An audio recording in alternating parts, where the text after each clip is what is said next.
Hello friends, how are you all? So hope all of you are doing fine. Hope all of you are doing well. Hope all of you are reading my stories along with me, and hope all of you are watching my videos. So today we'll end this chapter. It's quite interesting. So let's get started off.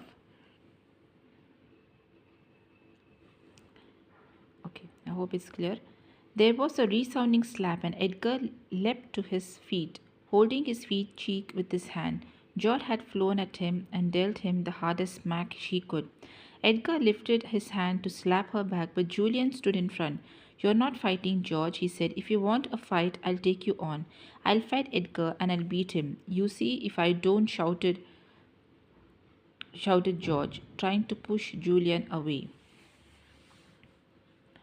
But Julian kept her off. Edgar began to edge towards the doorway, but he found Dick there. 1 minute, said Dick, before you go. Where are our uncle and aunt? Grrr. Suddenly, said Timothy in such a threatening voice that Edgar stared at him in fright. The dog had barked his great teeth and had put up the hackles on his neck. He looked very frightening. Hold that dog, said Edgar, his voice trembling. He looks as if he's going to jump at me. Julian put his hand on Tim's collar. Quiet, Tim, he said. Now, Edgar, tell us what we want to know, and tell us quickly, or you'll be sorry.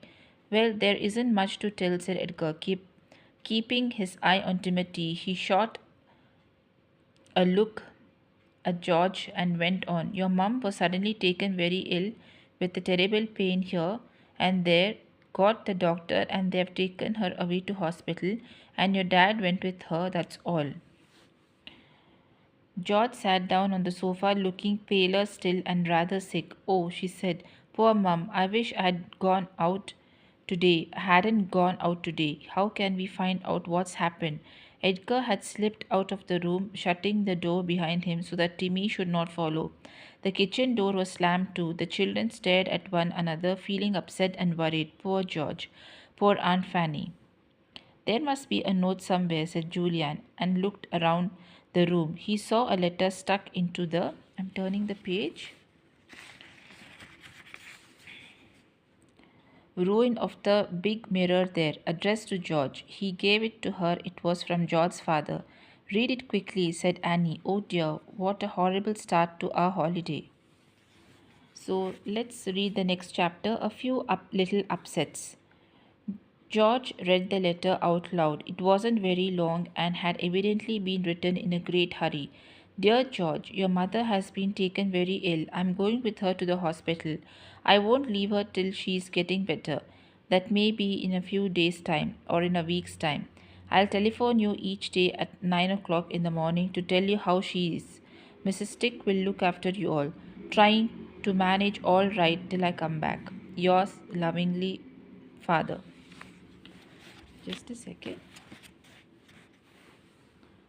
Oh dear, said Annie, knowing how dreadful George must feel. George loved her mother dearly, and for once the girl had tears in her eyes.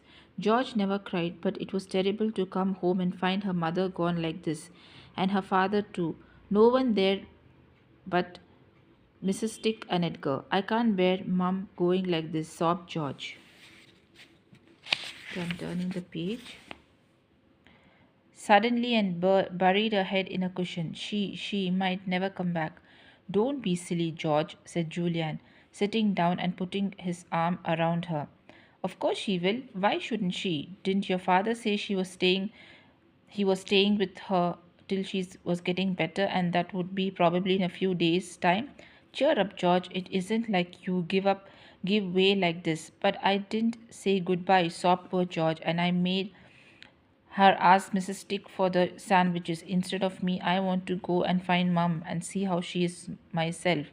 You don't know where they've taken her, and if you did, they wouldn't let you in, said Dick gently. Let's go have some tea. We'll all feel better after that.